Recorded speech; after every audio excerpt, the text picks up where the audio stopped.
The position of Prussia in Germany will not be determined by its liberalism, but by its power.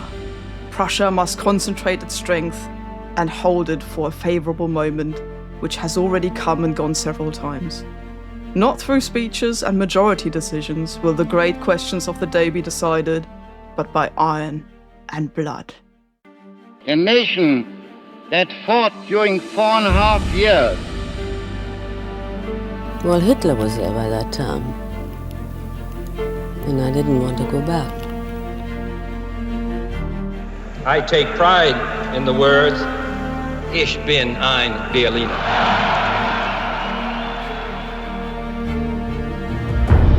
Welcome to Reichs and Republics, the German history podcast. I'm Katja, a German-British historian and author. And I'm Christopher Dillon, Senior Lecturer in Modern German History at King's College London. That, ladies and gentlemen, was an extract from one of the most significant speeches in modern German history, delivered in 1862 by the then Minister-President of Prussia, soon to be the very first Chancellor of Germany. It's as if Bismarck were with us in the studio, Katja, but at least you got the German accent right. Speaking of which, did you know that the only known sound recording of Bismarck comes from 1889 when he was playing around with a newfangled invention called the phonograph, developed by Thomas Edison, and among all the excerpts that we hear him is reciting an English nursery rhyme in English. Ooh, can we hear that?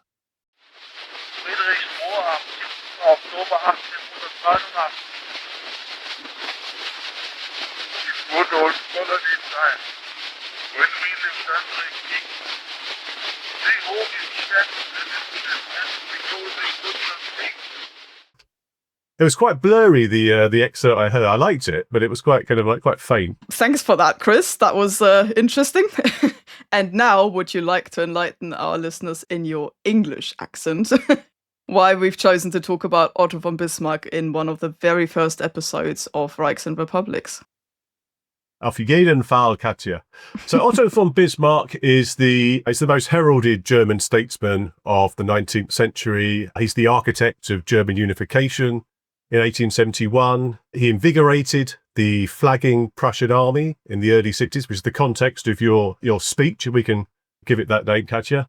We'll come back to that later. He sent it into 3 victorious wars against Denmark, Austria, and France. He wielded the many German states into one so-called Reich by hook and by crook. We'll also come back to that. And then via cunning diplomacy, he was able in the next 20 years to create a balance of power on the European continent that gave Germany the time and the space to consolidate itself and to become kind of one of the mightiest kind of economic forces on the globe. Domestically, Bismarck's best known for his persecution of so-called internal enemies, so Catholics, Socialists and Poles. He lasts in office for 20 years after unification and is dismissed by the young Kaiser Wilhelm II in 1890. But first, I think we should delve into his origin story, because doesn't actually born to be a politician, is he? No, few people are, or at least I hope they're not. Indeed. I mean, Bismarck's childhood, though, is relevant to the person he becomes later, because he pretty much lives for the entire 19th century, which is quite remarkable. And he's born in 1815, which is a hugely significant year for Europe. It's the year that Napoleon is finally defeated by a coalition of various different constituents, including Prussia. And so really he's born in that year when Prussia feels it's liberated itself from the yoke of the French. And he grows up with all of these heroic stories of people kind of coming together and fighting the so-called War of Liberation. That's actually what it was called by most of the German-speaking peoples. He is from Prussia himself, from kind of landed aristocracy called the Junkers. And so he really grew up kind of with parents who'd seen what French occupation was like and was sort of part of the ruling class that was, joining the fight against that. And that makes a lasting impression on him, kind of as a little boy growing up with all of that in his background. And the other interesting thing to mention is that he grows up with a really peculiar sort of combination of parents. So his father comes from a Junker background, so he's kind of old, staunchly conservative, kind of middle-lower ranking Prussian aristocracy. So that's where he inherits kind of his really bullish conservative views from that he never ever abandons again. And the other side, though, his mother comes from a very political family and is keenly intelligent, very, very clever. And so he gets this kind of really strange combination of a staunchly old-fashioned conservatism with quite a modern kind of real political outlook in terms of how you do the dirty business of politics, kind of the backroom negotiations, the making and breaking of coalitions, that kind of thing. He grows up pretty much with all of that. The problem is, though, that there's no clear career path, if you will, for Bismarck. He's the second son of a kind of minor aristocrat. What do you do with your life? And so he has this early phase where he's quite disoriented, doesn't he, Chris? Yeah, I mean, he was quite a wild child as a student as well. So Bismarck enrolls at quite a young age, 17, as a student at Göttingen University, where he reads statecraft, which is basically the degree that budding administrators would take in the Kingdom of Prussia. Göttingen's quite a progressive institution by the standards of the era, kind of associated with the Enlightenment, but also kind of renowned for its sociability and nightlife, which may have kind of played a role in shaping Bismarck's development. So the young Bismarck cuts a fairly dapper figure on the student scene and is tirelessly devoted to drinking, dueling, gambling and womanizing. So kind of both at Göttingen, then he transfers to Berlin for the last stage of the degree. He racks up pretty mighty levels of debt at gambling tables. Another interesting thing about his student years is he always struggled throughout his life to strike up lasting friendships. But the few he did tended to last. So one of the best known is the future American diplomat, John Lothrop Motley, who became one of a tiny circle of lifelong friends for him. Motley later wrote a novel about their student years, which included a certain hero called Otto von Bismarck, as kind of like as a dashing figure. And it's quite an interesting source to look at kind of like early perceptions of Bismarck and how he kind of navigated his social circle. On the whole, among the Prussian virtues, this sort of devotion to study was not kind of high up on the pantheon, but Bismarck did just enough in between his drinking and dueling and womanizing to pass the preliminary examinations to enter the Prussian Ministry of Justice. But meanwhile, his love life was rather complicated, wasn't it, Katja? Yeah, you could say that. I mean, he was, if you look at early pictures of him, he's quite a boyishly handsome man, I would say. He has got this sort of quite a modern haircut, I would say, quite sort of tousled, kind of strawberry blonde hair, I would say. You know, very, very tall man as well. He was nearly 2 meters tall. So people always describe that when you have kind of people's impressions of what he was like even later in life, that he was strikingly tall, very broad-shouldered, and just a really physically striking man. And so it's hardly surprising that in his younger years, he was kind of a hit with the ladies at his university campuses as well. One of the more sort of famous affairs that he had was with a lady called Laura Russell, who was the niece of the Duke of Cumberland, and he basically traveled with her on a romantic sort of journey in August 1836. It can't have been that romantic, though, because barely a year later he would continue his travels with her younger friend, which itself was an affair that came after a short liaison with an older French lady. Both of the kind of women had overlapped in terms of their relationships with Bismarck as well. So, as you say, a bit of a wild child.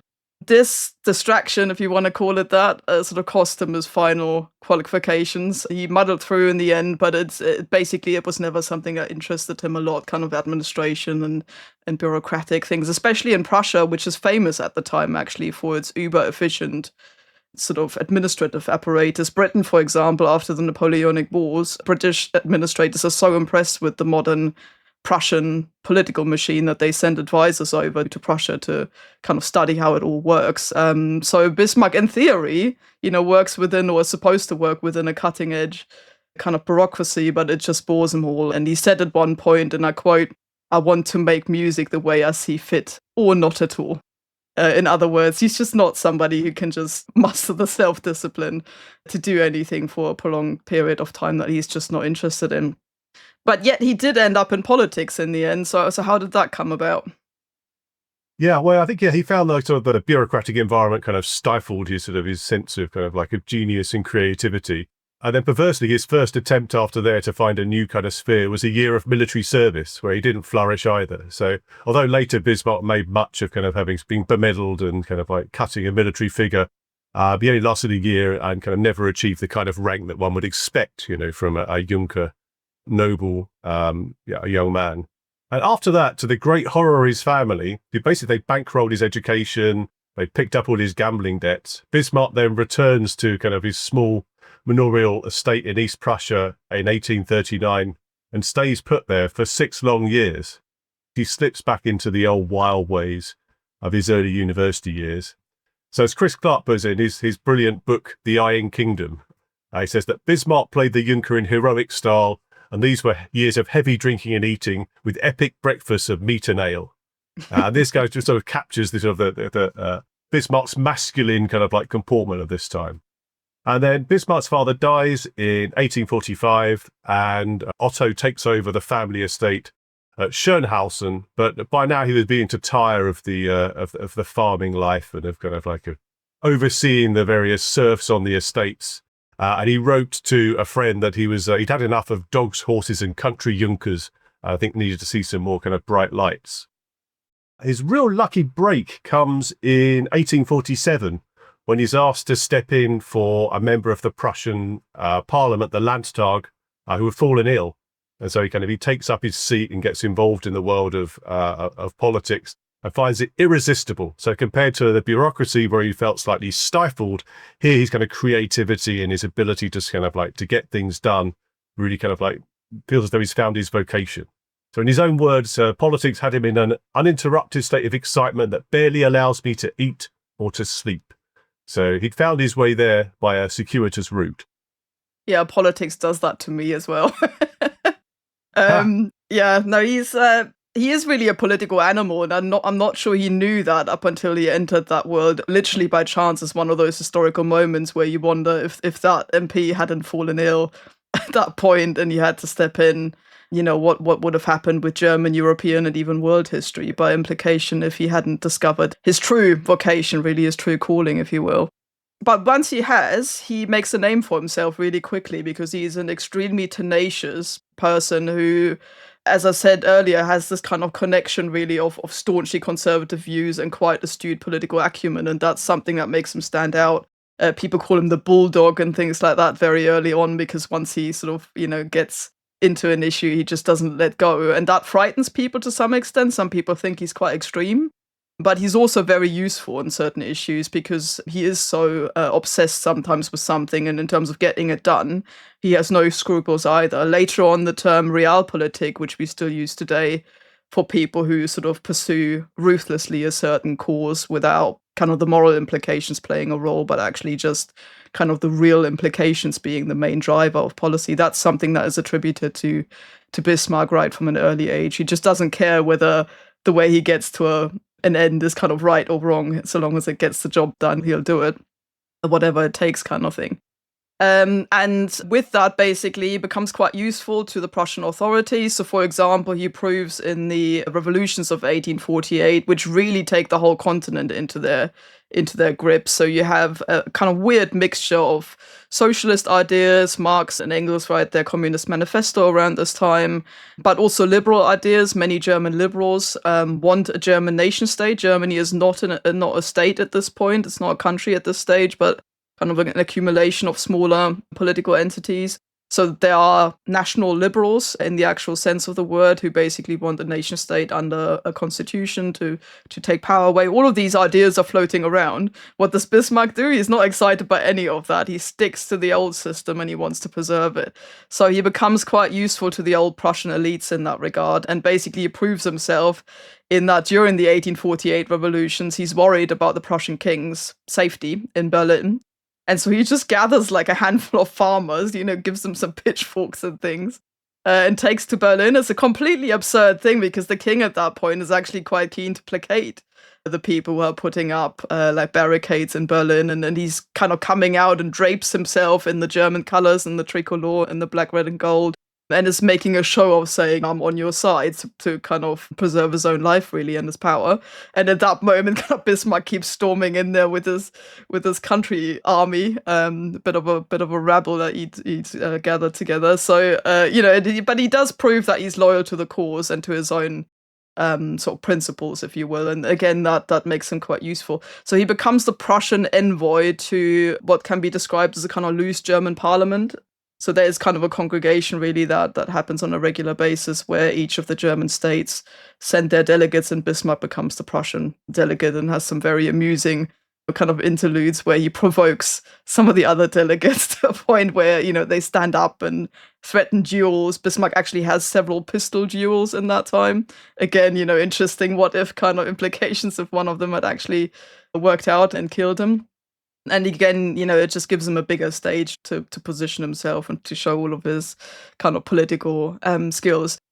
Nonetheless, the Prussian king isn't entirely sure what to do with him, and so he's useful, but he's also frightening. So he sends him away, effectively. He works as the Prussian envoy, as the Prussian ambassador, if you will, first in St. Petersburg and then in Paris. That means he's away from Prussia and he can kind of be controlled, but at the same time, he's still doing really useful things for Prussia. And he also gets to know a lot of people in that time. So famously, for instance, he has interactions with Britain's Benjamin Disraeli, calls him the old Jew, but means it in quite a sort of complimentary way. He means that he's kind of politically cunning in the way that he admires. And vice versa, Disraeli is quite sort of impressed with his absolute ruthlessness and goes back and says to his people in Britain, watch that man. He means what he says. Even if he says he's going to go to war, he actually means it. He will do. So that combination, again, gives Bismarck a really useful skill set. He kind of gets to know people. He gathers information on what drives each kind of ruler and their diplomats. He builds a really complex network. And then crisis hits Prussia in the early 1860s, 1861, 62, when basically the king wants to reform the military, and Parliament isn't happy with that because they think he's just going to use it to crush them once he's reformed it and made it bigger. And at that point, people think Bismarck might come in useful, and they call him back. There's a famous telegram that gets sent to Paris, which basically it's in French, but it basically translates as "hurry, there's danger and delay."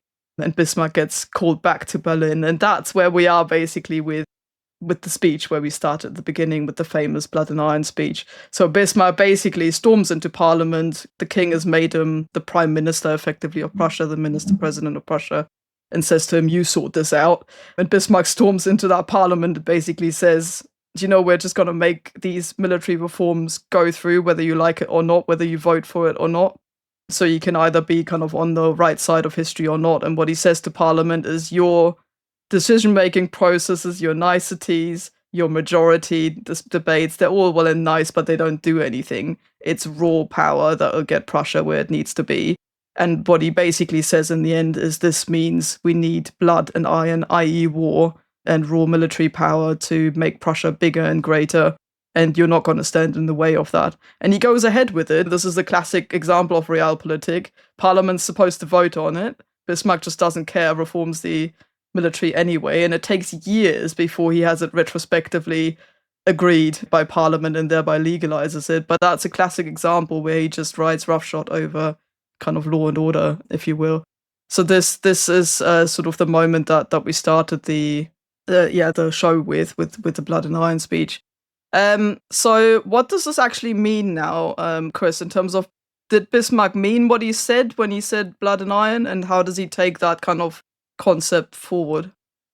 It's probably worth stressing for our listeners how important the Prussian army was to kind of like to Prussian identity and to the Prussian state. So it was said that whereas other European states kind of had armies, in the Prussian case, the army had a state. So it really is something that's way above the kind of like mortal politics throughout the 19th and into the 20th century.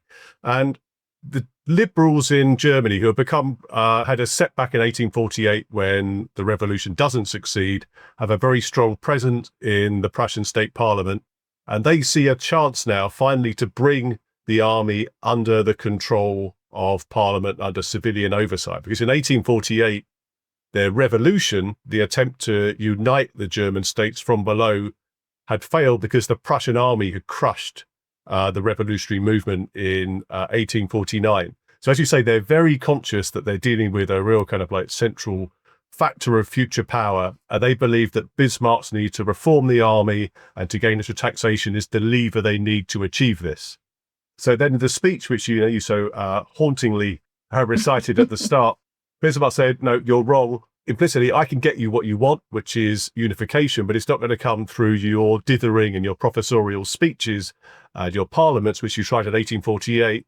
So it's going to come from a strong state, organized under the Prussian king with me as his kind of his loyal executor. And in retrospect, the speech looks like a roadmap for unification. So, as you say, Bismarck goes ahead, raises taxes, reforms the army without the consent of Parliament, which is a contravention, kind of like of all kinds of parliamentary culture. So, since at least the Middle Ages, the idea that Parliament has some kind of say over taxation has been a kind of a fairly universal principle, and it takes a long time for the Liberals to forgive him. And it's quite risky. I mean, when you think about the way that the 1848 revolution was partially driven by those exact Liberals who, managed to rally other forces around them. You had street barricades. It brought down lots of monarchs all across Europe and rulers to the point of some of them actually being, having their lives threatened, being driven out of their palaces. It's a dangerous thing to do, to provoke these people so shortly after. And it once again just shows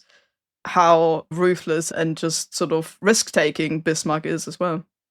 Yeah, he was a great politician for the Vauban gamble when necessary. And this is very much the 1860s is Bismarck as being the conservative revolutionary, even the man that will that will take extreme measures to achieve kind of like the bigger kind of strategic goals for Prussia.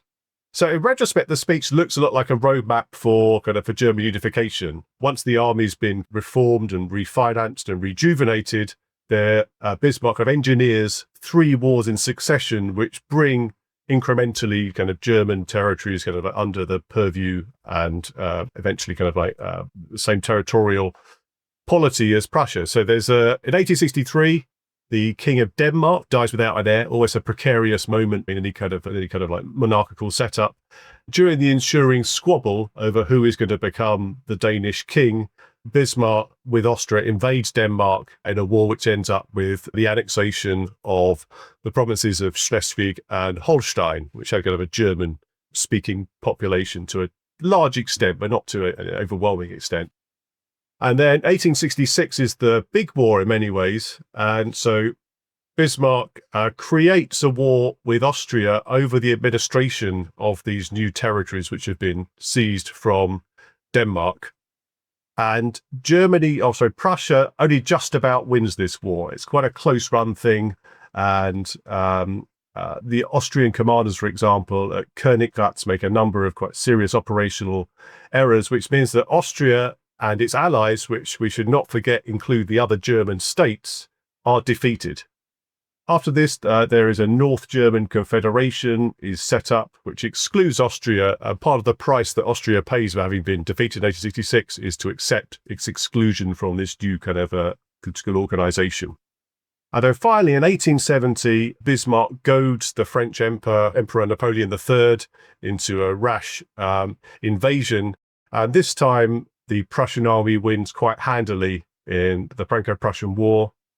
And this provides Bismarck with the opportunity to enact some more of his performative kind of aggressive politics by having the German Empire, the Reich, declared in the palace of Louis XIV, so at Versailles, to really kind of to rub the French noses in it and to really make a statement about who was now the top dog on the continent. So that's kind of pretty much how the first German nation state comes into being. It seems in retrospect to be almost inevitable, and a lot of kind of like propaganda by the Prussian state after 1870, including the work of historians, kind of makes it appear inevitable. But there are a lot of things that couldn't have been foreseen. The military victories were by no means kind of like preordained. So, as you say, this is a ballsy set of kind of like of gambits by Bismarck that do pay off. And of course, that isn't the end of the blood and iron energy, is it? Kind of after 1871 either, Katja? No, it certainly isn't. I mean, one of the things that I found quite remarkable looking at this in the past was that Bismarck himself still said in the late 1860s, so virtually just a few years before Germany is unified in 1871, that he doesn't expect German unification to come about within this century. And that's quite telling, I think, that when we look at it in hindsight, it does seem obvious they were called the Unification Wars. Nobody called them that at the time. Bismarck didn't sit there and say, yes, it was all about, land acquisition, but it wasn't necessarily about unification. And what people often also don't get about Bismarck is that he's not a nationalist. He doesn't sit there and works kind of on the German project with the idealism that the sort of liberals have at the time, where they want a Germany, just to maybe clarify that for our listeners, the liberals want a German state because they think a unified state with a constitution will take some power away from the monarchs. There'll be a set of rules and laws that everyone has to listen to, including the monarchs, or the monarch, then the Kaiser.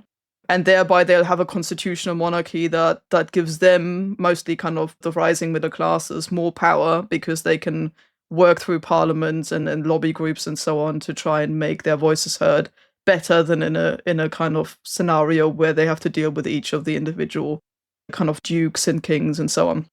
So Bismarck doesn't share that. He's on the side of the old elites. He thinks, okay, we need to ride these tides because 1848 has proven how dangerous it is when we don't do that, when we ignore people's wishes. So there does need to be a form of democracy, there does need to be a parliament, and we need to take that seriously. But at the same time, he drives unification forward because it extends Prussian power into the other states. This is entirely, once again, a real political thing, not a kind of idealist notion of great Germanness or whatever that drives him. It's all about extending Prussian power, and that's how he sells it to the Prussian king as well, who really doesn't want to be the German Kaiser. Because the whole thing frightens him. And he also, he's said to have burst into tears the day before unification, the Prussian king, Wilhelm, who becomes Wilhelm I of Germany. And he basically says to Bismarck, we're carrying Prussia to the grave here, and this is all your fault. And Bismarck says to him, don't worry about it, I'll run the shop. Or you can carry on being the Prussian king and sit at your estates and go hunting and whatever, I'll do it. But that also means basically he makes himself completely indispensable. And as you say, this kind of blood and iron spirit under which the German Empire was formed then runs through, I would say, as a theme through the entire period that this German Empire exists from 1871 to 1918. It really means that he's put together a state that is only held together by the idea of enemies being the thing that everyone has in common is that they consider somebody else the enemy, ideally an outsider in the case of those wars, kind of Denmark and France and Austria. Once those wars are fought and won, he has to do something with that. He can't just sort of sit there and assume that Bavarians now suddenly feel German and they really desperately want to be under Prussian leadership because they don't. And so he has to kind of find internal enemies. You alluded to that a little bit earlier with for instance, the Catholics or the national outsiders within Germany, like the Polish and the French minorities and the Danish minorities, for example, who now live within Germany. So there's this constant conflict, and Bismarck has to try and find a balance between keeping that alive, because that's what's holding the state together, and not overdoing it because it can't kind of break apart. And that's, I think, one of the big problems internally with the state, and also something that leads up to the First World War in the end. Yeah, it's worth amplifying the point about the other German states. So in Bavaria, after, which I do a lot of my research, so I quite often kind of turn there for evidence, but after the victory over Austria, a kind of a new party is set in Bavaria, the Patriots Party, and this kind of like soon becomes a majority in the Bavarian state parliament. And its basic platform is Prussians suck. So kind of it's completely against any kind of like closer relationships with Berlin. It's backed by the Catholic clergy, extremely powerful in Bavaria. And in 1870, Bismarck has to bribe the Ludwig, the Bavarian king, to kind of accept being part of the empire. Sells it to him as though you could still very much be Bavarian. Think of the new kind of like as being like a hotel where everyone can have their own room and they can decorate it how they like. It's merely as kind of like, it's an external facade. That's not how he retails it to liberals, but he has to be kind of quite flexible in terms of like how the whole thing is marketed. Nothing to stress is the influence of Italy having unified 10 years before. So as you say, it was seen as being a regrettable necessity to unify Germany, but very, very many Prussians were rather sickened by the idea that the traditions of Prussian exceptionalism and magnificence are being diluted by this rather vulgar kind of like German nationhood. So it's not a happy family. And as you say, this means there's a constant need to reinforce symbolically the importance of kind of like a shared German identity by seeking external enemies or looking for kind of like third columns within. Yeah, and it's a setup as well that Bismarck, I think, manages quite cleverly. So he basically writes the constitution, the first German constitution.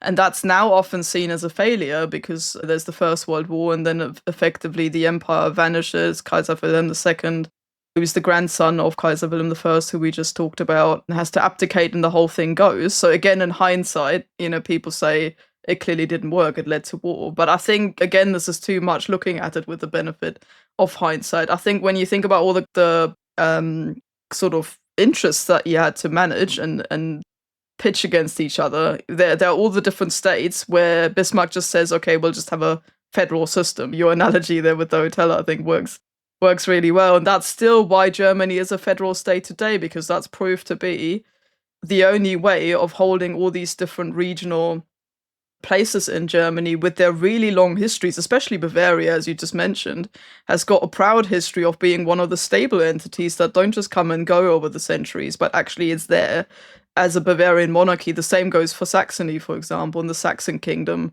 has always been a very, very proud entity separate from Prussia. And those kinds of things Bismarck respects, I think, in a way, in that he puts this federal system in place and gives a lot of power over to those states. So still today, listeners might not know this, so Germany's federal system is still quite devolved. So things like education, for example, transport, policing, they're still in the hands of the individual states in Germany today, because people have decided that it's a good idea to, say, allow Bavaria to organize its education system in the way that it sees fit, so that it's not down to kind of the Prussian influence to decide how Bavarian children are being brought up and that kind of thing. Hitler, by the way, finds out very quickly that that's actually a challenge. So when the Nazis try, for instance, to take crucifixes out of Catholic classrooms where they are usually up, there's an actual rebellion. People rebel against very little in Nazi Germany. For most things, there's a kind of basic consensus fueled by a mixture of fear and actual consensus. But with that, especially in Bavaria, people aren't having that. They're saying we educate our children the way that we see fit. And I think Bismarck managed that in a way. And for the liberals, he does give them, actually, and again, people underestimate this because it's often seen as a kind of almost proto-authoritarian state that he sets up there. But he does give them a lot of democracy.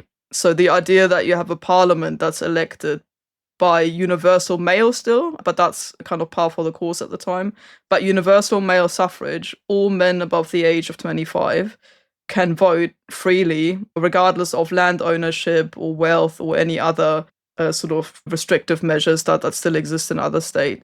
For the state parliament, Prussia still retains a 3-tier system within the Prussian state for the Prussian state parliament, and that's causing a lot of friction with socialists later on.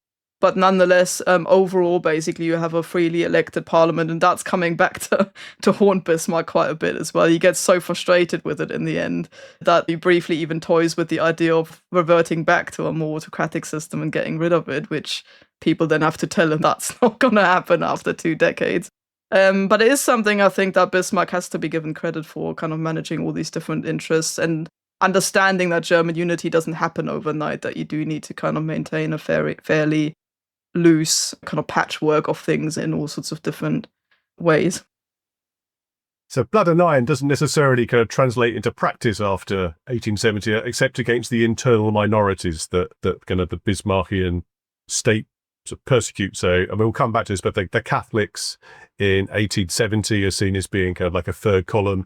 And Bismarck hopes to kind of like to nourish a sense of Protestant kind of solidarity by harassing Catholics. In the 80s, it's the socialists who were targeted as being kind of like internationalists and kind of like lacking the appropriate identity with the German nation. And then there's a very, very vicious kind of campaign of Germanization of the Polish minority in Prussia, kind of like pretty much all the way up until the First World War. So it's not necessarily a happy multicultural environment, but it's more kind of like, it's more subtle in other ways than it's generally given credit for. And you're right, in terms of the suffrage, in Britain, for example, which is the usual comparator for political kind of like freedoms, after the Third Reform Act of the 1880s, it's only 60% of British men can vote, whereas, as you say, it's pretty much all German men over 25 can. So there are elements that kind of like that are kind of like more kind of advanced in political terms than you find even in nations which are kind of recognised as being on the path to democracy. It's quite remarkable as well that he actually, after having persecuted them, he gets the Catholics on side to fight the socialists. I mean, this is one of the most bizarre moments I always find looking back, when you see how he's just like, oh, I actually have a bigger problem here in that the SPD, the Social Democratic Party, is becoming a political force at this time. By the way, still the sort of oldest major political party in Germany today. It's the one that survives all the different upheavals of the 19th and 20th century and still exists today, and is very proud of that tradition. But it's growing at this point. It's still quite small, but Bismarck's worried about it. And so he kind of knocks on the Catholics' door suddenly and says, you know how you're socially conservative as well? And you don't really want to kind of overthrow the entire system and create kind of a worker state. And the Communist Manifesto is really still haunting Europe, as the manifesto itself puts it. And so he manages to get them, to sort of stop being enemies and start becoming allies. And that's, again, a remarkable example of kind of skillful realpolitik, really. And the same with economic policies. He switches back and forth between kind of protectionism and quite liberal free market kind of policies as he sees fit, and then either uses the old Junkers who want their grain, their land protected, and want protectionist policies against cheaper grain coming in from places like Russia and Canada and so on. Or whilst he needs the liberals to kind of unify Germany internally, he works with them and gives them free market kind of policies and just flips back and forth. I don't think he has a particular interest in economic policy at all. I think it's one of those things that tends to sort of bore him a bit, but they're quite progressive elements as well, aren't there, Chris, in terms of just modern elements in that state? Yeah, but it's worth just thinking about to the liberals. They don't come out of this story particularly well. So, ideologically, they're devoted to free markets, freedom of association, unfettered kind of like transactions between members of a community. In practice, they cheer on the Kulturkampf, so Bismarck's campaign against the Catholics. They're happy enough to support the law to combat the criminal aims of social democracy, which is the Anti-Socialist Act of the late 70s. And the liberals become more and more part of the liberals become more and more right wing as you approach the First World War, to the extent they're very hard to distinguish from from conservative nationalists. So a lot of kind of like liberal principles are jettisoned overboard. A genuine sense of a project that Germany is is flourishing economically, is charting a path to modernity that avoids some of the unwelcome phenomena seen in France, so revolutionary theatrics, and also avoiding the soulless capitalism of Manchesterism, which is how England is seen during this period. So it's a complicated admixture of traditional values, sort of cutting edge progressive ideas, a good old fashioned high political realpolitik, which is where, as you say, Bismarck really shines. Yeah, and I think in terms of the way that he deals with the workers as an element as well, it again shows the same kind of combination of appeasing them in some ways. So, for example, he creates really the first modern welfare state and is often still credited for that. And so we'll get to that in a moment. Bismarck has been seen in a much more controversial light in recent years. But the thing that's still, I think, appreciated by Germans and other observers as well is just the fact that he does introduce things we now take for granted. So things like pensions, kind of sickness insurance for workers, those kinds of things, where basically the workers themselves feel that they're getting a little bit of security back for the very hard labor that they still undertake. There's protection put in for them in terms of working hours and that kind of thing. So he throws them a little bit of red meat there to say, you don't need to go to the real socialists because we do state socialism, as he called it. So the state will do these things for you, all that stuff that the communists and socialists are promising you. Don't worry about it because we are doing it already. And to some extent it works. So some of the workers, because Bismarck is such a towering figure as well and actually quite popular with the population, it does sort of work in that the immediate poverty isn't as bad anymore as some of that real destitution that has driven the 1848 revolutions, because in the 1840s it was really appalling, and many people remember that still, or have parents or grandparents who will tell them about it, and they do feel that things are moving forward. But then on the flip side, not content with that, because he still sees the SPD kind of getting bigger and is worried about that. And as you said earlier, they kind of are seen as internationalists who are disloyal to the state and will, if in doubt, not necessarily fight for the country. Bismarck also uses really harsh repressive measures, these sort of anti-socialist laws. There's a really, I'm not sure it's actually funny, but I find it quite amusing, episode where there's an assassination attempt on the Kaiser and it fails, so the Kaiser survives. But when Bismarck finds out about this, he's out walking and then somebody kind of comes and gives him the message and said, sir, the Kaiser was nearly killed. And his first instinct isn't to ask, how is he or did he survive? He throws his walking stick up in the air and says, yes, because he knows that he can pin that on the socialists and on the SPD and can get kind of his anti-socialist legislation through the Reichstag now, through the parliament. And that is, again, such a kind of classic example of Bismarckian ruthlessness, where he basically tries to ban a political party that's on his mind, doesn't care if the Kaiser survives or not. It doesn't work. So he just, all it does, and this is maybe worth noting for people currently debating, especially in Germany, kind of banning political parties, that this is an example of it where Bismarck tries to do that, but there's too much force behind that party already, behind the SPD, and they just go underground, they stand as independent candidates, the movement actually consolidates under the pressure Bismarck's putting on that, and the moment the lid's lifted and those socialist laws get repealed, the party is stronger than ever, the SPD, and it just comes bouncing back. But again, it's a classic combination of sort of repressive measures and this typical stick and carrot approach that he applies to a lot of things. So, Chris, how does all of that come to an end then? He's quite successful for nearly 2 decades. What happens? Yeah, Bismarck he's successful certainly in kind of like on the international stage, creating this balance of power that gives Germany kind of like breathing room to go on this, quite remarkable kind of like economic journey it pursues up to 1914. But he doesn't get on with the Crown Prince, Wilhelm II, who was the grandson of Kaiser Wilhelm I. They don't really get on, and Wilhelm is very impetuous, sees Bismarck as being a bit kind of old and tedious and set in his ways, too much of a conservative, and no longer able to provide the answers that Germany needs under the new kind of management of Kaiser Wilhelm II.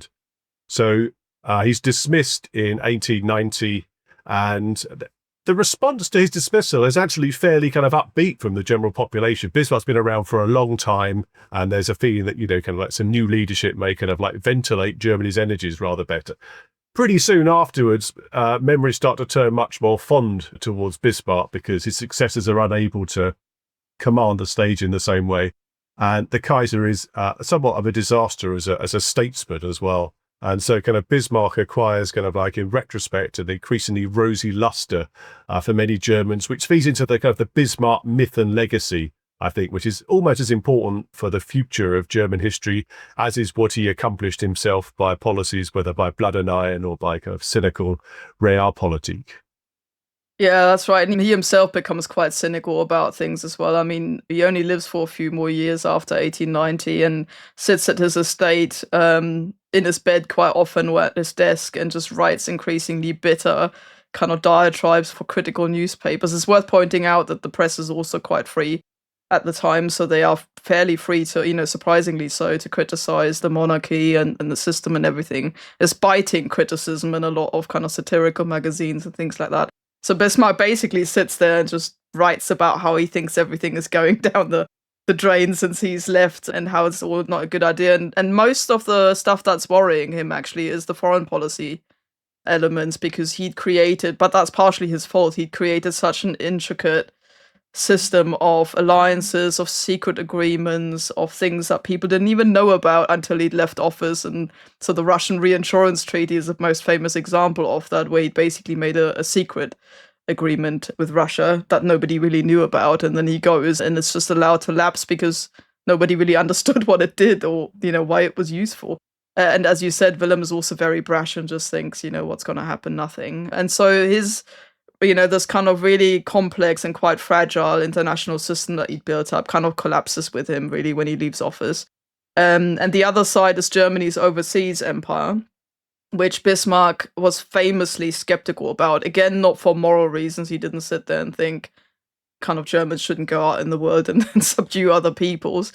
But he thought it's just a bad idea because Germany is a brand new state right in the center of Europe. It's the largest state on the European continent as well, overnight. And he knows that he needs to appease kind of Britain and isolate France and work somehow with the conflict between Russia and Austria. It's complicated.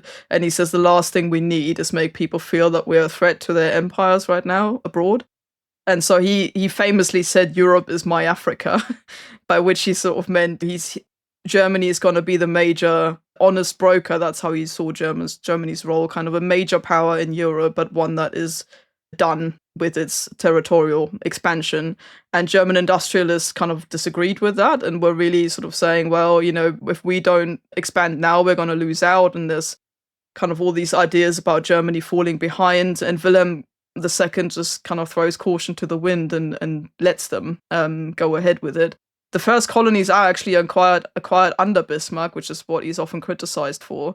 But it was really German industrial, private individuals, basically German industrialists, who go abroad and buy their own land.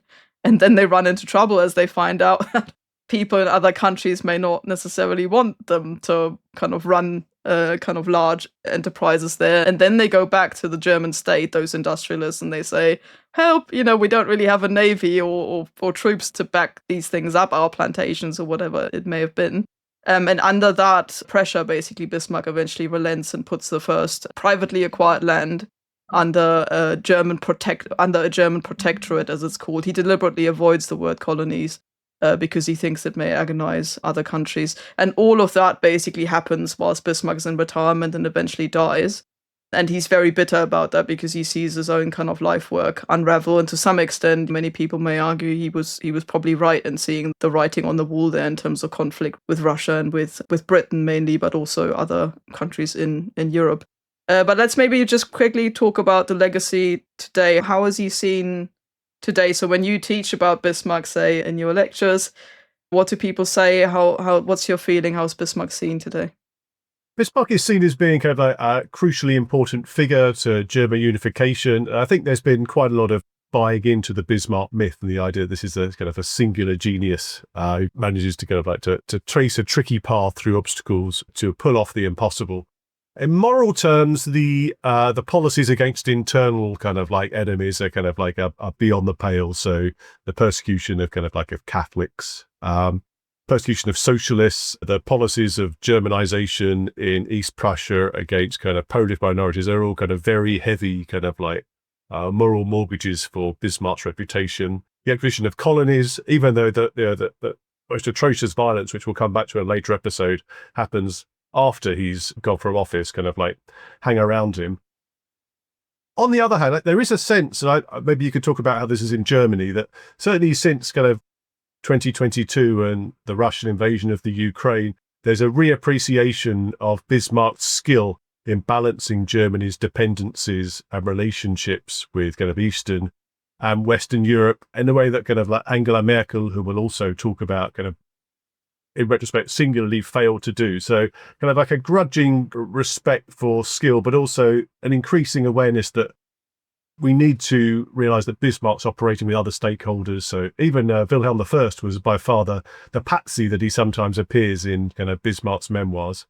And also Bismarck as part of a generation of late 19th century European statesmen who were prepared to use creative and authoritarian solutions to achieve kind of bigger goals. So Disraeli we mentioned, Cavour in Italy, Napoleon III in France. So Bismarck, it's not an expression of a singular kind of moment in German history, but of a wider kind of like set of transnational connections. Yeah, and in Germany, I think that was how it was also discussed for a long time. So I remember when I was at school in Germany, sitting there in the history classroom with a giant map of Europe that the teacher sort of rolled out.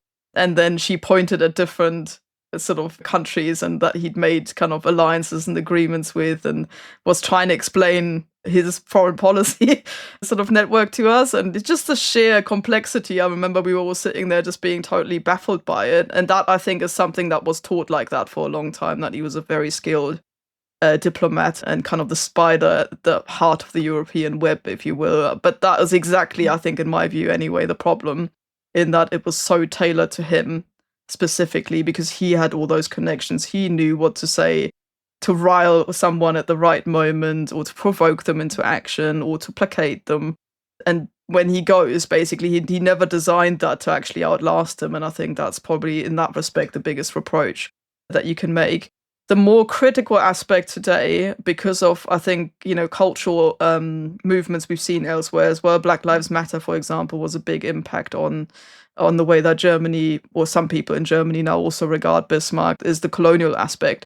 So when Britain started its own debate really about colonialism more fervently in recent years, in the US, as I say, we had the Black Lives Matter movement, Germany suddenly remembered that it also once had an empire in which pretty atrocious crimes were committed. And people looked to the origins and they found out that, under Bismarck, the first colonies were acquired. And so he became the target of a lot of this sort of culture war type debate. So to give you one concrete example, there's the biggest Bismarck memorial. By the way, Bismarck memorials were put up over the years everywhere across Germany and Europe. There were hundreds of them. There's Bismarck towers, Bismarck statues, Bismarck fountains. And the largest one of those is in Hamburg, because the merchants of Hamburg were so grateful for his free market policies that they sort of built him this giant towering thing that basically sort of looms over the port in Hamburg, and that's still there. And so there was now, in recent years, a massive debate around should it be restored or should it be taken down.